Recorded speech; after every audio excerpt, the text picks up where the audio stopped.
she asked you if you would be interested in making 4 bridesmaids' dresses. Correct.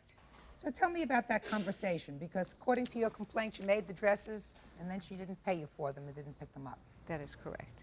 Go ahead. We were just talking one day, and she asked me if, since I sew, would I be interested in making the dresses, and I told her I would. And she asked me what would I charge, and I told her I had no idea because I had never sewn for other people in this manner. So I would have to check with a few people who did, so, you know, and then I'd let her know. So did you let her know how much you were going to Yes. charge? What did you say to her?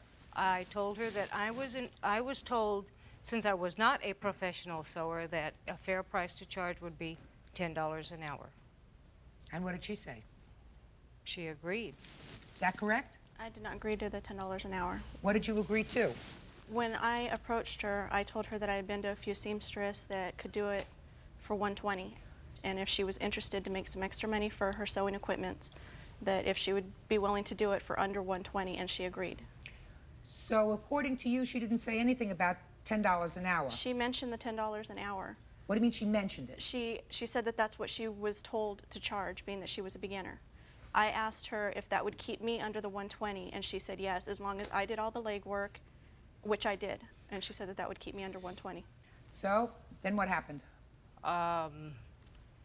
I thought we had agreed upon the $10 an hour, and that's the reason I said I would do it, you know. So then you got started, you made these dresses. You were working by the hour. How many hours did it take? 165. So that would be $1,600 for the 4 dresses. Correct.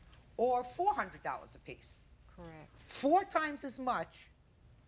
The week before my wedding. So what happened? She approached me and she says, that's way too much money.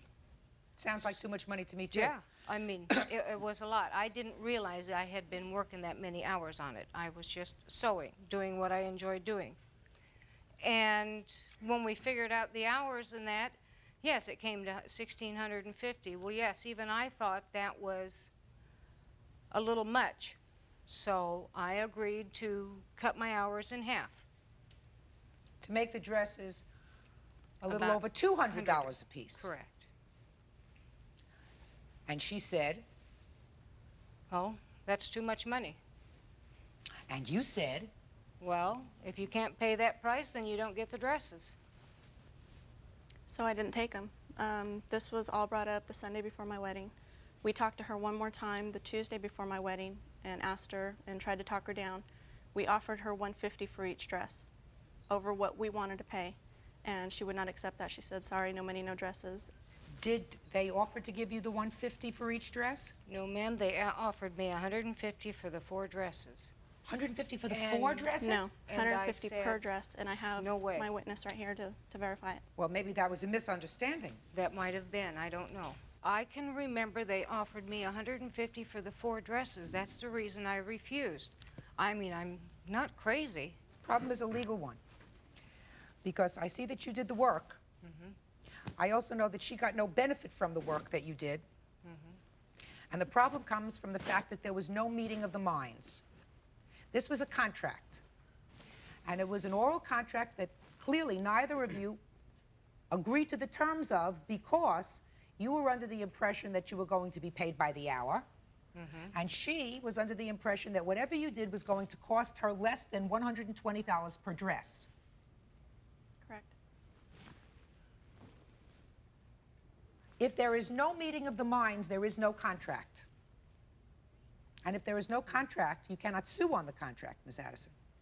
Now, I feel very badly for you because Yeah. you went to all of this trouble, and you are a novice when it comes to sewing. I think that the advice that you were given to charge $10 an hour by whomever was ridiculous advice, because when somebody goes to a seamstress, they are given a price for the product. Because you, as a novice in making these kinds of dresses, in all probability took longer than a professional seamstress who could have done the work in far less time. So she would have been crazy to agree to pay you by the hour. So there is no meeting of the minds. And when there is no meeting of the minds in a contract, you cannot sue on it. So this case is dismissed.